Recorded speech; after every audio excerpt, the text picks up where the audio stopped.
Hello. എൻ്റെ ഫേസിൽ ഭയങ്കര പിമ്പിൾസ് വന്നിട്ട് ഭയങ്കര പ്രശ്നമാണ്. ഞാൻ ഒരുപാട് ഹോസ്പിറ്റലിൽ കാണിച്ചിട്ടുണ്ട്. ഡെർമറ്റോളജിനെയൊക്കെ കാണിച്ചിട്ടുണ്ട്. പക്ഷെ ഒരു മാറ്റവും ഇല്ല. അപ്പോൾ എന്താണെന്ന് അറിയത്തില്ല. അതിന് ട്രീറ്റ്മെൻറ്റ് എടുക്കണമെന്ന് ആലോചിച്ചുകൊണ്ടിരിക്കുന്നു. രാവിലെ ഇങ്ങനെ ഒരു എക്സാം ഉണ്ടായിരുന്നു. എക്സാം ഇവിടെ തിരിച്ചു വന്നു. അത് കഴിഞ്ഞിട്ട് ചേച്ചി അമ്മ ഇല്ലാത്തതുകൊണ്ട് മോളെ ഞാനാണ് വിളിച്ചത്. അങ്ങനെ അവളെ വിളിച്ചോണ്ട് നല്ല ഫുഡ് കഴിച്ചെന്നൊക്കെയാണ് കാണിച്ചു തരുന്നത്. ചുമ്മയാണ് ബാക്കി കളഞ്ഞതാണ്. അപ്പോൾ വന്നിട്ട് ഞാനും അവളും മാത്രമേ ഉള്ളതുകൊണ്ട് അവൾ പറഞ്ഞു കുഞ്ഞാലി ഡാൻസ് കളിക്കണം. പാട്ടിട്ട് തരുമോന്ന് ചോദിച്ചു. അങ്ങനെ ഞാനും അവൾ ഡാൻസ് കളിച്ചോണ്ട് നിന്നു. നമ്മൾ ഒരേ കളർ ഡ്രസ്സാണ് ഇട്ടേക്കുന്നതെന്നൊക്കെ അവള് പറയുന്നു. അങ്ങനെ നമ്മൾ കുറച്ച് നേരം ചില്ല് ചെയ്ത്. അപ്പോൾ അവളെ ഉറക്കാനാണ് പാട്. ചേച്ചി ഇല്ലെങ്കിൽ ഉറക്കാൻ ഭയങ്കര പാടാണ്. അവൾ ഉറങ്ങത്തുമില്ല. അപ്പൊ അതുകൊണ്ട് ഞാൻ വിചാരിച്ചു എന്തായാലും ഡാൻസ് കളിക്കും. അവള് ക്ഷീണിക്കുമ്പോഴത്തേക്ക് അവൾ എന്തായാലും ഉറങ്ങുമല്ലോ. അങ്ങനെ അവളെ കൊണ്ട് ഡാൻസ് കളിച്ചുകൊണ്ടിരുന്നു. അപ്പോൾ ചേച്ചി വന്നു. അപ്പോൾ അവളുടെ കൂടെ പുറത്ത് പോകേണ്ട ഒരു ആവശ്യം ഉണ്ടായിരുന്നു. അപ്പോൾ വേദുവിന് അപ്പോഴത്തേക്കും അവൾക്ക് ഐസ്ക്രീം വേണമെന്ന് എപ്പോഴും പറയും. അങ്ങനെ ഐസ്ക്രീം വാങ്ങിച്ചു കൊടുക്കാന്ന് പറഞ്ഞു. ഞാൻ വീണ്ടും ഒരു ലിസ്റ്റ് തരാണ്. അത് വേണം ഇത് വേണം എന്നൊക്കെ പറഞ്ഞുകൊണ്ടിരുന്നു.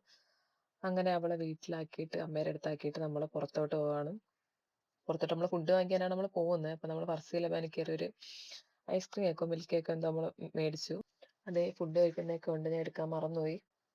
സത്യം പറഞ്ഞാൽ ഞാൻ ഇങ്ങനെ വീഡിയോ ഇടുന്നവരെ എപ്പോഴും ഞാൻ മറന്നു. അപ്പൊ മോള് വൈകുന്നേരം പുറക്കൊക്കെ എണീറ്റിരിക്കുകയാണ്. അപ്പോൾ അവളെ ചൊറിയുന്ന കാണിച്ചു തരാം. മോളെ കട്ടൻ ചായയെ ഞാൻ കുടിച്ചു ആദ്യമായി സംഗീത സംവിധാനം ചെയ്ത ചിത്രം അയച്ചേക്കെ പക്ഷേ നിർഭാഗ്യവശാൽ സിനിമ അത്രയ്ക്ക് കൊണ്ട് ശ്രദ്ധിക്കപ്പെട്ടു. അമ്മേ ഇതാണ് അയച്ച ഇയാൾ ഇത്ര കഷ്ടപ്പെട്ട്. അപ്പൊ ഞാൻ ഇടയ്ക്ക് അവളിങ്ങനെ ചൊറിയാറുണ്ട്. അതാണ് അവൾ എനിക്ക് അടി തന്നത്. എന്നും ഇങ്ങനെയൊക്കെയാണ്. അവൾ ഉറക്കണിട്ട് ഞാൻ ചേച്ചിയുടെ അടുത്ത് ഇരിക്കുള്ളൂ. അപ്പൊ ചേച്ചി ഇവിടെ പുറത്തു പോയിട്ട് വന്നു. അങ്ങനെ അവർ തിരിച്ച് വീട്ടിലോട്ട് വേണം. അപ്പൊ അത്രേ ഉള്ളൂ. ബൈ.